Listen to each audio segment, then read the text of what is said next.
Some crimes are so audacious, so brilliantly planned, they become the stuff of legend. We're talking about the heist of the century. But what's fascinating is how even the most perfect plan can completely fall apart because of one tiny mistake. Let's get into the story of the Great Train Robbery. So picture this. It's 3 in the morning, deep in the English countryside. A Royal Mail train is barreling down the tracks from Glasgow to London. Suddenly, the driver, a guy named Jack Mills, spots something really weird. A red signal where it should be green. He hits the brakes, and the whole train grinds to a halt in the middle of absolute nowhere. Total silence. But that silence is about to be broken.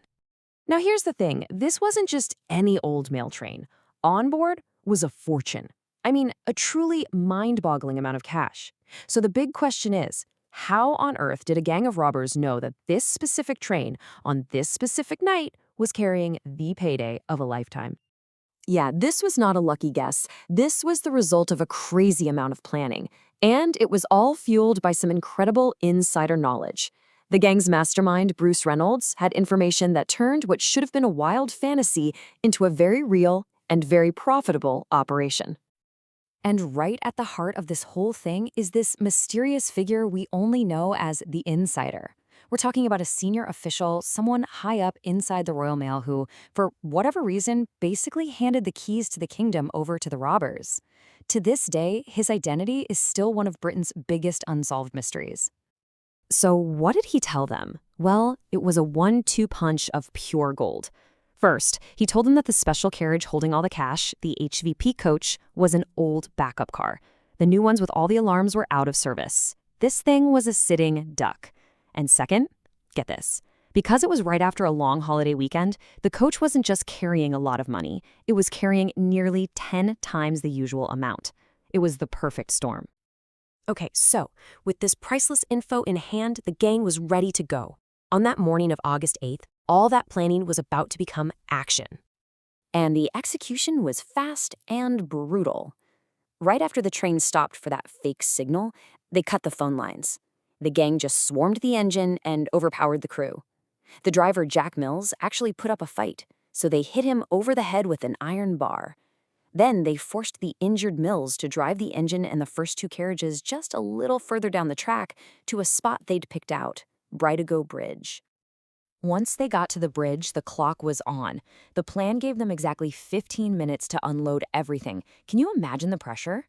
It was a human chain of 15 guys just furiously throwing 120 mailbags weighing 2.5 tons from the train down the embankment to a truck waiting below. Just frantic. And this chart just shows you how incredibly efficient they were. They got almost all of it. Out of 128 bags of cash on that coach, they managed to grab 120 before their time was up. They had to leave the last 8 behind. But it didn't matter. They had their fortune. They had actually pulled it off.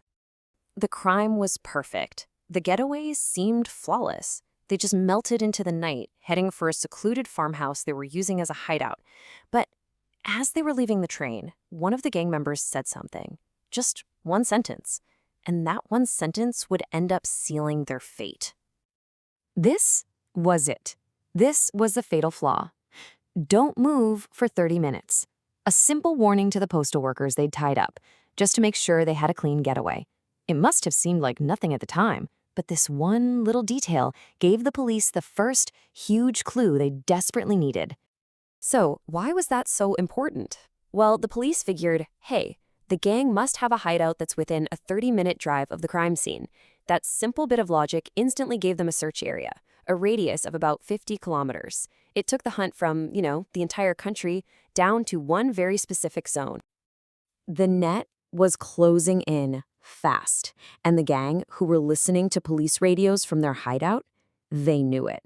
The very tool they were using to stay ahead of the cops was now the source of their own panic. So the original plan was to just lay low at this place called Leatherslade Farm for a few days, then quietly split up.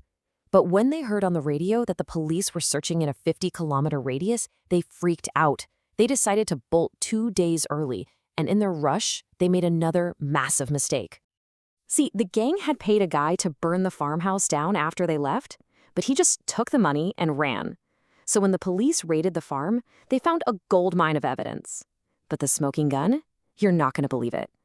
To celebrate, the gang had played a game of Monopoly, using the real stolen cash, and they left their fingerprints all over the board. Those fingerprints changed everything. Since most of the gang were already known criminals, their prints were on file. Scotland Yard started putting names to the prints, and one by one, the dominoes began to fall. And the police were relentless. Within just a few months, 14 of the 16 gang members were identified and arrested. But two key people just vanished. The guy they'd brought along to drive the train, who, funnily enough, couldn't figure out how to operate it, and, of course, the Royal Mail insider who made the whole thing possible. The sentences were incredibly harsh, 30 years apiece. The establishment was sending a message. But the real consequences went way beyond jail time. For the driver, Jack Mills, those 15 minutes at Brightergo Bridge cost him his life. He was so traumatized by the attack he never worked again, and he died just 7 years later. Meanwhile, the inside man just disappeared back into the shadows. His secret and his cut of the money totally safe. The Great Train Robbery became this huge cultural moment. It literally changed how police investigations and cash transport were handled in Britain forever. The crime was solved, most of the men went to jail, but the architect of the entire thing, the one person who started it all, was never found. And so, after more than 60 years, that's the one question that still hangs over this whole incredible story. Who was the inside man?